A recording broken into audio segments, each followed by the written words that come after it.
Hello दोस्तों स्वागत है जियो स्ट्रीम में। तो दोस्तों आज मैं आपके लिए फ्लूइड मैकेनिक्स के एसएससी जेईई मैकेनिकल इंजीनियरिंग के कुछ क्वेश्चंस लेके आया हूं दोस्तों और ये उसका लेक्चर 1 है। तो जैसा कि दोस्तों मैं already strength of material, thermodynamics, refrigeration and air conditioning already मैं डिस्कस कर चुका हूं और आप उसके लेक्चर्स देख सकते हैं। तो दोस्तों आज मैं आप लोगों के लिए फ्लूइड मैकेनिक्स का पहला लेक्चर लेके आया हूँ। तो दोस्तों चलिए स्टार्ट करते हैं आपका क्वेश्चन। पहले मैं उसके बेसिक्स बताऊंगा, उसका मैं आपको क्वेश्चन डिस्कस करूंगा। देखते हैं दोस्तों। तो दोस्तों यहाँ पे मैं फर्स्ट आपको बताऊंगा कि रियल फ्लूइड वो फ्लूइड्स होते हैं जो रियल लाइफ में हम लोग देखते हैं, उनकी क्या क्या प्रॉपर्टीज होती हैं। Real fluid is one which has viscosity. तो आपको पता होगा जो रियल फ्लूइड होती है उसकी एक कुछ ना कुछ विस्कोसिटी होती है और उसका सरफेस टेंशन भी होता है और वो उसकी भी कुछ कंप्रेसिबिलिटी भी होती है। And naturally available all fluids are real fluids. जैसे हमारे पास वाटर जो अवेलेबल है उसकी कुछ ना कुछ क्या है, विस्कोसिटी है, उसमें सरफेस टेंशन है, उसमें कंप्रेसिबिलिटी है उसमें, और एयर में भी सेम है। बट दोस्तों जो फ्लूइड मैकेनिक्स में जो फ्लूइड हम पढ़ते हैं, ये फ्लूइड दोस्तों हम कंसीडर करते हैं फ्लूइड आइडियल इसको कंसीडर करते हैं। तो आइडियल फ्लूइड दोस्तों क्या होता है, वो ऐसा फ्लूइड जिसकी विस्कोसिटी क्या होती है, नो विस्कोसिटी, जिसमें कोई भी विस्कोसिटी नहीं होती है, ना तो उसमें कोई भी सरफेस टेंशन होता है और ना ही उसमें किसी, वो फ्लूइड क्या होता है, ना तो उसमें कोई किसी प्रकार का कंप्रेसिबिलिटी होती है। तो दोस्तों रियल में तो सब कुछ होता है, बट जो आइडियल फ्लूइड होता है दोस्तों उसमें हम लोग ये सारी चीजें कंसीडर नहीं करते हैं, जिससे हमारी जो स्टडी होती है, जो फ्लूइड मैकेनिक्स की हमारी स्टडी है, वो बहुत ही आसान हो जाती है। तो आई होप आपको दोस्तों समझ में आया होगा कि रियल फ्लूइड और आइडियल फ्लूइड में क्या डिफरेंसेस हैं और ऐसा क्यों किया गया है। हमारी स्टडी को ईजी बनाने के लिए किया गया है ताकि हम इजिली उसकी प्रॉपर्टीज को स्टडी कर पाए। देन दोस्तों हम लोग देखते हैं न्यूटन्स लॉ ऑफ विस्कोसिटी। देखिए दोस्तों जो फ्लूइड मैकेनिक्स होता है उसमें जो टाउ क्या होता है, शियर स्ट्रेस होता है। मैं पहले भी आप जब मैं स्टार्ट किया था स्ट्रेंथ ऑफ मटेरियल उसमें बताया था जो फ्लूइड होता है, फ्लूइड जो है वो सॉलिड की तरह बिहेव करता है कहीं किसी कंडीशन में। बट सपोज ये फ्लूइड है, अगर यहाँ पे शियर फोर्स हम अप्लाई करेंगे टाउ, तो ये क्या होगा, स्पॉन्टेनियसली डिफॉर्म करेगा। मीन्स एक बार इसका डिफॉर्मेशन स्टार्ट हो जाएगा तो वो फिर से अपने इनिशियल पोजीशन पे नहीं आएगा। मीन्स ये जीरो मेमोरी सब्सटेंस होता है, अपनी प्रीवियस मेमोरी को याद नहीं रखता है। बट सॉलिड में क्या होता है दोस्तों, अगर आपका सॉलिड बॉडी है, यहाँ पे ये फिक्स्ड है और इसको यहाँ टाउ शियर फोर्स लगाया है, तो आफ्टर सम टाइम क्या होगा, वो फिर से बैक टू इनिशियल पोजीशन आ जाएगा। तो ये क्या है, इसकी मेमोरी या प्रीवियस मेमोरीज को याद रखता है। यहाँ पे शियर फोर्स लगाने पे डिफॉर्मेशन क्या होता है, स्पॉन्टेनियस होता है और अपनी इनिशियल पोजीशन पे नहीं आएगा वो जो फ्लूइड की बॉडी है। बट यहाँ पे इनिशियल पोजीशन पे अपने आ जाएगा अगर वो इलास्टिक होगा। तो प्लास्टिक हो तो डिफरेंट केस है। सेकंड थिंग दोस्तों, अगर यहाँ पे नॉर्मल की फोर्स की बात करें, नॉर्मल फोर्स में अगर इसमें कंप्रेशन होगा तो कंप्रेशन में फ्लूइड और सॉलिड दोनों एक ही तरह से बिहेव करते हैं। टेंशन में तो इसमें कोई इसका मीनिंग नहीं है फ्लूइड की कंडीशन में। तो कंप्रेशन में फ्लूइड और सॉलिड एक ही तरह बिहेव करते हैं, बट शेयर में डिफरेंटली बिहेव करते हैं और टेंशन तो पॉसिबल ही नहीं है। तो अभी तक दोस्तों मैंने बताया कि आइडियल फ्लूइड क्या होता है, रियल फ्लूइड क्या होता है, और सॉलिड और फ्लूइड कैसे कैसे डिफरेंट फोर्स एक्टिंग में कैसे कैसे वो बिहेव करते हैं। और दोस्तों न्यूटन्स लॉ ऑफ विस्कोसिटी जो है, ये होता है टाउ, जो डायरेक्टली प्रोपोर्शनल होता है शियर स्ट्रेस, डायरेक्टली प्रोपोर्शनल होता है du by dx, rate of shear strain. इसको बोलते हैं हम लोग rate of shear strain, rate of shear strain बोलते हैं इसको। मीन्स दोस्तों अगर हमारे पास ये फ्लूइड है, ये अगर हमारा फ्लूइड है, फ्लूइड लेयर है यहाँ पे, और ये अगर डिफॉर्म करेगा तो दोस्तों कुछ ऐसा हो जाएगा। ये जो डिफॉर्मेशन आपका होगा ये वाला, अगर यू फोर्स लगाया जा रहा है यहाँ पे यू, तो du by dx जो डिफॉर्मेशन होगा ये हमारा होगा, ये x होगा, तो ये हमारा क्या हो जाएगा, ये हमारा होगा रेट ऑफ शियर स्ट्रेन। तो दोस्तों न्यूटन्स लॉ ऑफ विस्कोसिटी में होता क्या है, प्रोपोर्शनैलिटी को हटाने के लिए हम लगाते हैं tau is equal to mu du by dx, और इसी को हम लोग लिख देते हैं मैक्सिमम में मिलेगा आपको म्यू du by dy। आपका अगर ये एक्सिस में दिखा देता हूँ, यहाँ पे axis wise X and Y, तो अगर मैं यू अगर इस डायरेक्शन में फ्लूइड डिफॉर्म कर रहा है ऐसे, तो इस कंडीशन में आपका जो होगा, आपका होगा rate of shear strain du by dy, क्योंकि y आपका ये वाला हो जाएगा, ये आपका dy हो जाएगा और ये आपका du हो जाएगा। तो ये वाला एंगल, तो इसलिए आपका ये du बाई dy होगा, rate of shear strain 2D condition में दिखाया मैंने यहाँ पे। तो आई होप आपको दोस्तों समझ में आया होगा कि न्यूटन्स लॉ क्या है, shear stress directly proportional to the rate of shear strain. अगर मैंने प्रोपोर्शनलिटी को डालना हो तो आपका कोफिशिएंट ऑफ विस्कोसिटी एक टर्म आएगा, म्यू क्या बोलते हैं दोस्तों, coefficient of viscosity, coefficient of viscosity बोलते हैं, और या इसको बोलते हैं dynamic viscosity, dynamic viscosity. I hope आपको दोस्तों समझ आया होगा, ठीक है। तो आई होप दोस्तों आपको समझ में आया होगा। अभी हम लोग क्वेश्चंस डिस्कस करते हैं बेसिक के बाद। दोस्तों फर्स्ट क्वेश्चन जो दोस्तों यहाँ पे लिया गया है वो बहुत इजी क्वेश्चन है, बल्क मॉडुलस ऑफ इलास्टिसिटी क्या होता है। ठीक है दोस्तों, बल्क मॉडुलस हम रिप्रेजेंट करते हैं के से, जो कि होता है dp by dv by v, means change in pressure divided by volumetric strain. dv by dv क्या होगा, वॉल्यूमेट्रिक स्ट्रेन होगा, जिसको बोलते हैं हम क्या, बल्क मॉडुलस। बट अगर यहाँ पे dv बाई dv इसको रिप्लेस करना, कैसे रिप्लेस किया जाएगा, ये pv equal to constant p by rho, इसको भी कर सकते हैं, p बाई रो भी कर सकते हैं हम लोग। तो p बाई रो कर देंगे तो तभी कांस्टेंट होगा। तो इसको डी बाई वी हम लोग दोस्तों डी रो बाई रो से भी रिप्लेस कर सकते हैं, इसको हम लोग डी रो बाई रो से भी हम लोग इसको रिप्लेस कर सकते हैं। तो दोस्तों अभी क्वेश्चन को देखते हैं। तो अभी आपको फॉर्मूला पता चल गया है कि बल्क मॉडुलस होता है dp बाई dy v। तो does not increase with pressure, अगर हम लोग प्रेशर इंक्रीज करेंगे तो बल्क मॉडुलस तो यहाँ पे चेंज, तो वहां पे क्या होगा, प्रेशर से तो इंक्रीज करना चाहिए, तो increase with pressure, C option देख लेते हैं। Bulk modulus is large when fluid is more compressible, अगर आपका फ्लूइड ज्यादा कंप्रेसिबल है तो क्या होगा, डी वाई वी क्या होगा, उसका ज्यादा होगा, तो उससे क्या होगा, घट जाएगा। इसलिए आपका ये ऑप्शन सी रॉन्ग होगा, यहाँ पे बी ऑप्शन करेक्ट होगा दोस्तों। नेक्स्ट दोस्तों देखते हैं ये वाला के का फॉर्मूला है, आपको मैं बता दूं कैसे का नोट करना है। तो के का ये फॉर्मूला होगा, ये आपका होगा दोस्तों dp by D rho into rho. दोस्तों आप इसको देख सकते हैं, ये भी फॉर्मूला हो सकता है बल्क मॉडुलस का। तो dp by D rho into rho, ये आपको डी ऑप्शन करेक्ट हो जाएगा। अब दोस्तों देखते हैं नेक्स्ट क्वेश्चन, काइनेमेटिक विस्कोसिटी। तो दोस्तों मैं अभी बताया हूं जो आपका न्यूटन्स लॉ होता है फ्लूइड के लिए, उसमें दोस्तों tau is equal to mu du by dy जो होता है, उस कंडीशन में जो म्यू है वो क्या, डायनेमिक विस्कोसिटी है म्यू, ये क्या है, डायनेमिक विस्कोसिटी। बट यहाँ पूछा गया आपको काइनेमेटिक विस्कोसिटी, जिसको हम न्यू से रिप्रेजेंट करते हैं, जो होता है mu by row, mu by रो।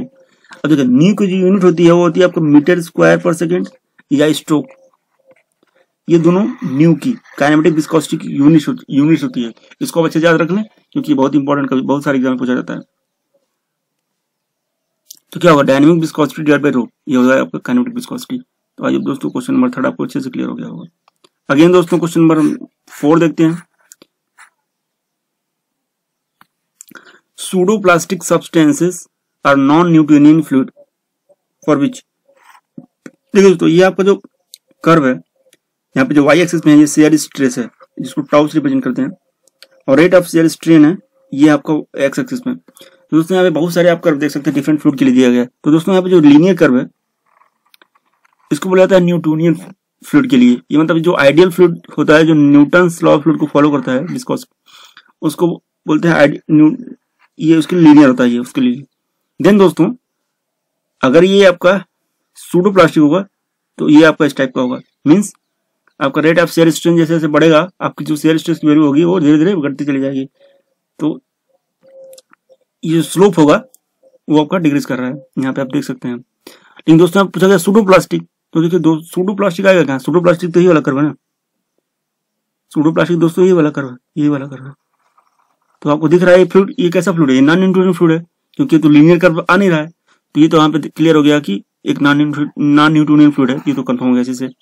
तो यहाँ पे dynamic viscosity increase at the rate of share increase. तो दोस्तों यहाँ पे डायनेमिक विस्कोसिटी निकालना है, तो हमको पता है दोस्तों म्यू इक्वल टू क्या होगा, tau by D by D Y. तो देखिए दोस्तों आपका डायनेमिक विस्कोसिटी कब इंक्रीज करेगा, जब टाउ भी इंक्रीज करे, और ये डिक्रीज करे। तो यहाँ पे हो क्या रहा है, यहाँ पे हो ये रहा कि टाउ भी डिक्रीज नहीं कर रहा है और ये वाला इंक्रीज कर रहा है। तो यहाँ पे डायनेमिक विस्कोसिटी क्या हो रहा है, कर्व में डिक्रीज कर रहा है। तो dynamic viscosity decrease with the time for which shearing force applied. ठीक है, तो देखिए दोस्तों, dynamic viscosity decrease as the rate of shear strain increase. यहाँ पे देखिए दोस्तों, फर्स्ट ऑप्शन तो इंक्रीज तो कर नहीं रहा, ये तो गलत हो गया। और यहाँ पे पूछा गया फिर से increase with time with sharing force, ये भी नहीं होगा। तो अब देखते हैं बी और डी में कौन सा करेक्ट होगा। Dynamic viscosity decrease with the time for which shear force applied. ठीक है दोस्तों, ये जो फ्लूइड होता है ये टाइम इंडिपेंडेंट होता है, टाइम की बात यहाँ पे आएगी नहीं। टाइम की बात आती है दोस्तों थिक्सोट्रोपिक और रियोपैक्टिक, इन दोनों में ये टाइम के डिपेंडेंट होते हैं। यहाँ पे टाइम की बात भी नहीं आएगी। यहाँ पे डी ऑप्शन करेक्ट होगा, dynamic viscosity decrease as the rate of shear increases. देखिए रेट ऑफ शेयर जैसा जैसा बढ़ाएंगे आप, ये वैल्यू भी क्या हो रही है, बढ़ती जा रही है, तो आपको डायनेमिक विस्कोसिटी क्या होगा, डिक्रीज करेगा। और यहाँ पे देख सकते हैं जो स्लोप की वैल्यू अभी घट रही थी, यहाँ पे एन जो होता है वो लेस देन 1 होता है, जिससे आपका जो जनरलाइज फॉर्मूला बनाया गया बाद में, tau equal to mu D by D Y to the power N. तो दोस्तों एन अगर लेस देन 1 है तो यहाँ पे डायनेमिक विस्कोसिटी क्या होगी, डिक्रीज करेगी। एन ग्रेटर देन 1 है तो इंक्रीज करेगी, जैसे यहाँ पे है। यहाँ पे देखिए टाउ आपका बढ़ता जा रहा है डायलेटेड फ्लूइड में, और इसकी वैल्यू बहुत ही सिग्निफिकेंटली बढ़ रही है, बहुत ही मिनिमल इंक्रीज हो रहा है, जिससे क्या होगा, डायनेमिक विस्कोसिटी बढ़ेगी। तो यहाँ पे आप ये क्वेश्चन अगर पूछ सकता है कभी फ्यूचर में, तो डायलेटेड फ्लूइड के केस में क्या होगा, इंक्रीज करेगा, और वही सूडोप्लास्टिक में क्या डिक्रीज करेगा। आई होप दोस्तों आपको समझ आ गया होगा। नेक्स्ट हम लोग करते हैं दोस्तों क्वेश्चन नंबर, अब ये और डिटेल में देखिए दोस्तों, यहाँ पे इसी कर्व को मैंने और डिटेल में दिखाया है, इसको आप देख सकते हैं। आइडियल फ्लूइड, देखिए अगर कोई भी बॉडी आइडियल सॉलिड है तो उसका जो कर्व होगा वो ये स्ट्रेट लाइन होगा। आइडियल सॉलिड मींस क्या है कि उसका जो कोई भी आप फोर्स लगा लीजिए उसका डिफॉर्मेशन क्या होगा, 0 होगा, डिफॉर्मेशन 0 आइडियल सॉलिड के केस में। और आइडियल फ्लूइड के केस में क्या होगा, वो स्पॉन्टेनियसली क्या होगा, इनफाइनाइटली स्मॉल। अगर आप कितना भी छोटा फोर्स आप उस पर लगाएंगे वो क्या होगा, आइडियल फ्लूइड जो होगा वो स्पॉन्टेनियसली क्या करेगा, डिफॉर्म करेगा, जिससे यहाँ पे डिफॉर्म करा। तो ये जो कर्व है ये आइडियल फ्लूइड के लिए है, ये वाला कर्व है आइडियल सॉलिड के लिए है, और इसी के बीच में आपका क्या होता है, डिफरेंट फ्लूइड आते हैं। जैसे यहाँ पे Newtonian fluid n equal to 1 दिखाया था आपको ना, tau is equal to mu D U D Y to the power n। अब n की वैल्यू पुट कर दे, n की इक्वल टू 1 पे न्यूटोनियन फ्लूइड हो जाएगा, लेस देन 1 पे क्या हो जाएगा, सूडोप्लास्टिक जो कि नॉन न्यूटोनियन फ्लूइड है, ये भी नॉन न्यूटोनियन है जो कि n ग्रेटर देन 1 है, डायलेटेड फ्लूइड है। ये आपका क्या हो जाएगा, आइडियल बिंघम प्लास्टिक हो जाएगा। बट आप देख सकते हैं दोस्तों आइडियल बिंघम प्लास्टिक के केस में क्या हो रहा है, इस केस में आपको इनिशियली कुछ शेयर फोर्स देना पड़ रहा है, टाउ की वैल्यू 0 नहीं है। तो ये एक्चुअली इसका सबसे अच्छा एग्जाम्पल है दोस्तों टूथपेस्ट, क्योंकि टूथपेस्ट में अगर हमको पेस्ट को बाहर निकालना होता है, हमको जब यूज करते हैं तो हमको इनिशियली कुछ फोर्स देना पड़ता है, तो उस टाइप की फ्लूइड के लिए हम यूज करते हैं बिंघम प्लास्टिक। तो आई होप दोस्तों आपका इसका एग्जाम्पल क्लियर हो गया होगा। नेक्स्ट दोस्तों चलते हैं नेक्स्ट क्वेश्चन पे। The stress strain relation for the Newtonian fluid is, देखिए ये तो आपका क्या होता है, न्यूटोनियन फ्लूइड के लिए लीनियर होता है, बहुत बार बता चुका है। अगेन इसमें देखिए आप, the figure below shows 4 curves A B C D. यहाँ पर पूछा गया है दोस्तों कि यहाँ पे जो आपका फॉर आइडियल सॉलिड के लिए कौन सा कर्व अप्लीकेबल होगा। तो दोस्तों यहाँ पे आइडियल सॉलिड के लिए कौन सा कर्व होगा, डी होगा। ये लाइन है ये आइडियल सॉलिड को रिप्रेजेंट कर रही है, जो लाइन है आइडियल फ्लूइड को रिप्रेजेंट कर रही है, और इसी बीच में सारे अलग अलग फ्लूइड आएंगे। और ये बहुत अच्छा क्वेश्चन है दोस्तों। यहाँ देखिए आपका रेट ऑफ शेयर स्ट्रेन आपको दिया गया है और टाउ दिया गया है। तो देखिए दोस्तों मैं दिखाता हूँ आपको कर्व कैसे बनाना है। इसमें इस टाइप क्वेश्चन में आपको क्या करना है, 0 पे पहला पॉइंट आपको यहाँ मिलेगा, जो फर्स्ट पॉइंट आपको मिलेगा वो यहाँ पे मिलेगा, 0 पे इसकी वैल्यू 0 है, टाउ और इसका दोनों को डी वाई। देन जब रेट ऑफ शेयर स्ट्रेन जो है 1.4 हुआ यहाँ पे आया, तो जो रेट ऑफ शेयर स्ट्रेन की वैल्यू वो कितनी हो रही है आपकी, 2 हो गई, यहाँ पे पहुंची कहीं ज्यादा हो गई। देन नेक्स्ट अब ये 3 पे पहुंचा है, अभी 3 पे पहुंचा है यहाँ पे, तो ये 2.6 हुई है। अब ये 4 पे पहुंच गया है, तो ये 4 पे पहुंच गया है। तो ये कर्व कुछ ऐसा बनेगा दोस्तों, तो डायलेटेड टाइप बनेगा, डी ऐसा कुछ कर्व बनेगा यहाँ पे, जिसको मैं बता चुका हूँ कि यहाँ पे n ग्रेटर देन 1 होगा और ये डायलेटेड टाइप होगा। ठीक है दोस्तों, डी ऑप्शन करेक्ट है। अगेन दोस्तों अभी मैं यहाँ पे डिस्कस करूंगा कुछ question related to surface tension. तो देखिए दोस्तों, सरफेस टेंशन में हमको पता है कि जो कैपिलरी राइज और जो कैपिलरी ड्रॉप होता है उसकी हाइट की जो फॉर्मूला होता है वो होता है दोस्तों हमारा क्या, H is equal to 4 sigma cos theta by rho D G. D यहाँ पे क्या है, पाइप डायमीटर है, रो कौन सा फ्लूइड पाइप में रखा गया है, जी ग्रेविटी है, ग्रेविटेशनल कांस्टेंट है, सिग्मा आपका उस पार्टिकुलर फ्लूइड का सरफेस टेंशन है, और कॉस थीटा क्या है दोस्तों, एंगल है। अब एंगल मेजर कैसे करना मैं बता देता हूँ आपको। सपोज आपका ये पॉट है और इसमें लिक्विड भरा हुआ है, यहाँ पे आपने क्या किया, एक यहाँ पे कोई भी कैपिलरी ट्यूब डाल दी यहाँ पे। अब ये क्या होगा, वाटर ऐसे ऐसे यहाँ पे बढ़ेगा। सपोज मैं ये कंडीशन मानता हूँ कि कोहेशन, तो उस कंडीशन में क्या होगा, कुछ ऐसा बनेगा यहाँ पे, ऐसा कुछ मिनिस्कस टाइप का। तो दोस्तों ये वाला जो एंगल होता है ना इसमें, ये वाला जो एंगल होता है, यहाँ से जो एंगल मेजर होता है, यही एंगल थीटा होता है। तो इस कंडीशन में थीटा का क्या होगा, ये होगा। ये वाटर का मैंने केस बनाया है। अगर मैंने अभी दूसरा केस बनाता हूँ, सपोज मान लीजिए यहाँ पे स्पेस नहीं है, मैं यहाँ बनाता हूँ, ये बगल में बना लेता हूँ छोटा सा दूसरा केस, वाट अगर नहीं है सब है, और मैंने एक कैपिलरी डाली यहाँ पे, और ये कुछ ऐसा ड्रॉप कर गया यहाँ पे क्या हो गया, डिप्रेशन हो गया। यहाँ पे तो कुछ यहाँ से कुछ इंप्रूव हुआ एच, और यहाँ पे क्या हुआ, एच ये हो गया, डिप्रेस कर गया।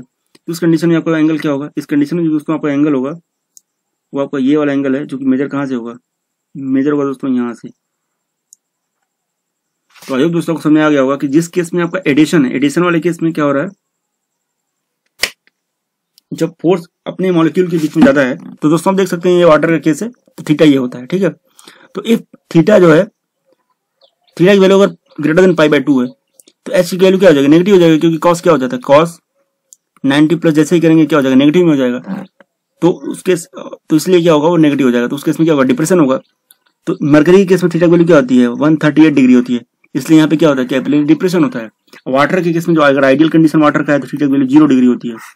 तो आई होप दोस्तों आपको समझ आया होगा कि हाइट जो होता है सरफेस टेंशन में कैपिलरी राइज और डिप्रेशन कैसे मेजर करते हैं, और थीटा डिफरेंट फ्लूइड के लिए थीटा कैसे वेरी करता है, और किस केस में थीटा की वैल्यू कौन सी होगी, तो कि कैपिलरी राइज होगा और डिप्रेशन होगा। यहाँ तक दोस्तों आपको क्लियर हो गया होगा। तो दोस्तों इसका जो ऑप्शन हो जाएगा 4 sigma cos theta rho G D, इसका जो दोस्तों है बी ऑप्शन करेक्ट हो जाएगा। ओके दोस्तों, अभी नेक्स्ट क्वेश्चन देखते हैं दोस्तों हम लोग। हाँ, यहाँ पे देखते हैं डिटेल में सरफेस टेंशन को और भी। तो देखिए दोस्तों, सरफेस टेंशन में क्या होता है, यहाँ पे देखिए आप, जैसे मैं पहले ड्रॉ किया था, एच की वैल्यू अब क्या होती है जो मेजर करते हैं हम लोग। यहाँ पे एच जो है प्लस में है, क्योंकि यहाँ पे जो एंगल है देख सकते हैं, यहाँ पे अल्फा यहाँ दिखाया गया, एंगल जो बन रहा है थीटा को यहाँ पे अल्फा से रिप्लेस किया गया। जो एंगल बन रहा है वो क्या है, लेस देन पाई बाय 2 है, इसलिए क्या है, पॉजिटिव में हो रहा है। और यहाँ पे देखिए दोस्तों, अल्फा जो बन रहा है वो क्या हो रहा है, alpha greater than pi by 2 हो रहा है यहाँ पे, इसलिए एच क्या हो रहा है, नेगेटिव में आ रहा है। तो यहाँ पे क्या हो रहा है, विद इन द मॉलिक्यूल जो फोर्सेस हैं वो डोमिनेटेड है, मींस जो यहाँ पे जो भी लिक्विड इसके अंदर है वहाँ पे जो कोहेसिव फोर्स है मॉलिक्यूल्स का वो क्या है, greater than adhesive force between the glass and that particular fluid. और यहाँ पे क्या है, adhesive force between the glass and fluid more है compare to the cohesive force of that fluid. तो यहाँ पे आप समझ में आ गया होगा। और देखिए सरफेस टेंशन क्या होता है, सरफेस टेंशन आपका होता है एक इंटरफेस पे होता है, दो फ्लूइड के बीच के इंटरफेस में ही सरफेस टेंशन होता है, इसलिए यहाँ पे ए ऑप्शन करेक्ट हो जाएगा। Act in a plane of the interface normal to the any line in the surface. तो आपको समझ आ गया दोस्तों, यहाँ पे क्लियर कट ये भी क्या है। अजय दोस्तों हम देखते हैं नेक्स्ट क्वेश्चन। देखिए इस क्वेश्चन में अगर आप रैंडम क्वेश्चन देखेंगे आपको समझ नहीं आएगा कैसे इसको सॉल्व करना है। The capillary rise at 20 degree Celsius in a clean glass tube of 1 mm bore containing water. अब देखिए वाटर, जहां पे एक ही चीज सीधा लिख दिया कैपिलरी राइज, इसका मतलब थीटा की वैल्यू क्या होगी आपको, लेस देन पाई बाय 2 होगी। फर्स्ट बात आपको यहाँ से दे दिया है। अगेन फिर बोला है कि वाटर है और बोला है कि क्लीन ग्लास है। क्लीन ग्लास है मतलब कि वाटर का आइडियल कंडीशन लिया गया, इसलिए यहाँ पे थीटा 0 ले लिया जाएगा हम लोग, जो कि आइडियल कंडीशन। अगर वाटर प्योर है तो थीटा की वैल्यू 0 ही होती है। तो एच की वैल्यू निकालना क्या करेंगे हम लोग, 4। अब वाटर का आपको सिग्मा याद होना चाहिए, यहाँ पे दिया नहीं है तो आपको मुझे याद है 007 होगा इंटू कॉस 0 डिग्री। रो की वैल्यू मैं यहाँ पे लेता हूँ 10, जी की वैल्यू ले लेता हूँ मैं, रे की वैल्यू 10⁻3, जी की वैल्यू मैं 10 लेता हूँ, और डी की वैल्यू आपकी 10⁻³ mm में दिया। ये यहाँ से कैंसिल हो जाएगा, यहाँ पे हो जाएगा ये 728 12/10। तो समथिंग आपका ये हो जाएगा 0.28 into by 10 means 28 into 10 to power -3, तो समथिंग ये 30 mm के आसपास आएगा। एक्चुअली मैंने यहाँ पे जी की वैल्यू 9.8 था, तो ये एग्जैक्ट आपको मिलता फिगर मेंटेन लिया, इसलिए आपका थोड़ा सा उससे कम आ रहा है, तो 30 इसका आंसर होगा। अब इसको याद भी कर लीजिए कि वाटर अगर फ्लूइड दिया है, प्योर वाटर, और 1 mm का कोई बोर डायमीटर दिया हुआ है, तो उसके लिए 30 होता है। अगर उसको नेक्स्ट देखते हैं हम लोग, what happens to the specific volume of water when it is heated at 0 degree centigrade. ये क्वेश्चन आपके लिए होमवर्क है, क्योंकि आपको पता है कि जब वाटर को हीट करते हैं तो 4 डिग्री सेंटीग्रेड पे उसकी क्या होती है, डेंसिटी मैक्सिमम होती है, देन उसकी डेंसिटी डिक्रीज करती है, तो वहां से आप उसको आप सॉल्व कर सकते हैं। तो ये आपके लिए होमवर्क है। The angle of contact in case of liquid depends upon, तो एंगल ऑफ कॉन्टेक्ट में आपको दिखाया था उस वाले में, the nature of liquid and solid, the material which, nature किस टाइप का है वो तो डिपेंड करेगा ही, the material which exist above the free surface, इस पर भी डिपेंड करेगा। तो यहाँ पे दोनों ही ऑप्शन करेक्ट हो जाएगा इसका। And oil specific gravity, specific gravity आपकी होती है ऑयल की, इसको लिख दीजिए आप यहाँ पे 0.9। विस्कोसिटी जो दिया गया है आपको स्ट्रोक में दिया गया है, मतलब ये कौन सी विस्कोसिटी है, न्यू है, काइनेटिक विस्कोसिटी है 0.28 स्ट्रोक। और पूछा गया what will be the viscosity at mu, इसका ये देखिए न्यूटन सेकंड पर मीटर स्क्वायर किसका यूनिट है, म्यू का, तो mu by rho equal to क्या होता है, न्यू होता है। आपसे पूछा गया म्यू, तो क्या होगा, न्यू इंटू रो। अब देखिए यहाँ पे ये दिया है आपका एसआई यूनिट में, तो न्यू की वैल्यू यहाँ पे स्ट्रोक में दी है। आपको याद होना चाहिए कि 1 stroke is equal to 10 to the power -4 metre square पर सेकंड होता है, तो आप मल्टीप्लाई कर दीजिए 0.28 into 10 to the power -4 into rho जो है आपको कितना हो जाएगा, स्पेसिफिक ग्रेविटी ये है, तो आप वाटर की से मल्टीप्लाई कर देंगे वाटर की डेंसिटी से, तो आपको रो मिल जाएगा 0.9 इंटू 10 टू द पावर 3। यहाँ से कैंसिल करेंगे तो वहाँ माइनस हो जाएगा, तो आपका हो जाएगा 0.28.09। तो आपका आंसर कितना आएगा, 9 8 जा 2 9 72, तो 2 हो जाएगा, 9 दूनी 18, 18 और 7 18 25, और यहाँ पे 4 यहाँ पे 0, तो यहाँ आपका ऑप्शन करेक्ट हो जाएगा दोस्तों। आई होप आपको क्लियर हो गया होगा ये डाउट, यूनिट ऑफ कन्वर्जन आना चाहिए। The property of fluid which determines its resistance to shear stress is called viscosity. दोस्तों विस्कोसिटी होता क्या है, विस्कोसिटी दोस्तों तब टर्म में आता है जब फ्लूइड हमारा मोशन में होता है। सपोज आपका ये कोई प्लेट है और यहाँ पे फ्लूइड मूव कर रहा है layer wise layer wise layer wise ऐसे, तो दोस्तों ये जो उसका अपर लेयर मूव कर रहा है, उसका जो लोअर लेयर क्या होगा, इसके लिए थोड़ा सा रेजिस्टेंस क्रिएट करेगा, तो यही होता है, मतलब टू लेयर के बीच का जो रेजिस्टेंस होता है उसको बोलते हैं विस्कोसिटी। अब दोस्तों कुछ क्वेश्चन देखते हैं प्रेशर का। 15 प्रेशर जो दिया हुआ है आपको दोस्तों 80 किलो पास्कल दिया हुआ है, it is equivalent to the head in metre, निकालना है हमको। कार्बन टेट्राक्लोराइड रिलेटिव डेंसिटी आपको इतना दिया हुआ है, रिलेटिव डेंसिटी मींस क्या है, स्पेसिफिक ग्रेविटी का टर्म में, तो H इक्वल टू क्या हो जाएगा, P बाई रो जी, क्योंकि P इक्वल टू क्या होता है रो जी एच, P आपका 80 इंटू 10 टू पावर 3 पास्कल हो जाएगा, रो आपका क्या हो जाएगा 1.59 इंटू 10 टू पावर 3, और जी में मैं ले लेता हूँ 10 ही यहाँ पे भी, तो आपका क्या होगा, इससे ये कैंसिल हो जाएगा, यहाँ से ये कैंसिल हो गया, तो बचा क्या 8 बाई 1.59, तो मैं इसको कर लेता हूँ 80 बाई 16, तो 5 इसका आंसर हो जाएगा, 5 के राउंड इसका आंसर आएगा, सी ऑप्शन करेक्ट हो जाएगा। अगेन दोस्तों आपको पता है कि जो प्रेशर होता है वो क्या होता है, प्रेशर जो होता है वो डायरेक्टली प्रोपोर्शनल टू हाइट होता है अगर फ्लूइड कांस्टेंट है तो। यहाँ पे दिया गया है कि दो हाइट या डेप्थ जो भी है, तो 2 डेप्थ दिया गया 0.5 और 2, और उनको रेशियो निकालना है प्रेशर का, तो P1 बाई P2 कर लीजिए, या PA बाई PP कर लीजिए, 0.5 बाई 2 कर दीजिए, इसको 1/4 हो जाएगा, ये सी ऑप्शन करेक्ट है। ये क्वेश्चन इजी था कि मैंने लिया इसको आपको बेसिक क्लियर करने के लिए। अगेन दोस्तों लास्ट क्वेश्चन है इसका, और ये अच्छा क्वेश्चन भी, इसको देखिए अच्छे से क्लियर कीजिए। लेकिन लुब्रिकेशन में क्या यूज करते हैं हम लोग, कोई भी लुब्रिकेंट यूज करेंगे तो लुब्रिकेंट का यूज क्या है कि फ्रिक्शन या विस्कोसिटी को क्या करें, तो यहाँ पे ए का क्या हो जाएगा दोस्तों, ए का हो जाएगा 3, करेक्ट हो जाएगा। Rise of SAP in trees, ये होता है सरफेस टेंशन की वजह से, बहुत इंपॉर्टेंट क्वेश्चन मैंने देखा है सीजे में 2-3 बार पूछा गया है। कैविटेशन क्या होता है, वेपर प्रेशर की वजह से होता है, और formation of droplet surface tension होता है। क्योंकि देखिए दोस्तों जब भी बारिश हो तो जो बूंदें गिरती हैं वो स्फेरिकल शेप में क्यों गिरती हैं, वो तो कभी और किसी शेप में नहीं गिरती हैं, क्यूब की शेप में नहीं गिरती हैं, कोई और शेप में नहीं करती, केवल स्पेरिकल शेप में क्यों करती है? ये सरफेस टेंशन की वजह से। सरफेस टेंशन की वजह से क्या करता है, फ्लूइड चाहता है अपना एरिया को मिनिमम करके रखना, तो सबसे मिनिमम एरिया किसका होता है, स्फीयर का होता है, इसलिए ये बारिश की बूंदें स्पेरिकल शेप में गिरती है। तो दोस्तों आप देख सकते हैं फर्स्ट का 3 है, तो फर्स्ट का 3 यहाँ पे है, बी का 4 यहाँ दिया हुआ है, तो सी का क्या हो जाएगा, सी का यहाँ पे हो जाएगा सी फॉर्मेशन ऑफ ड्रॉपलेट क्या हो जाएगा, सरफेस टेंशन है,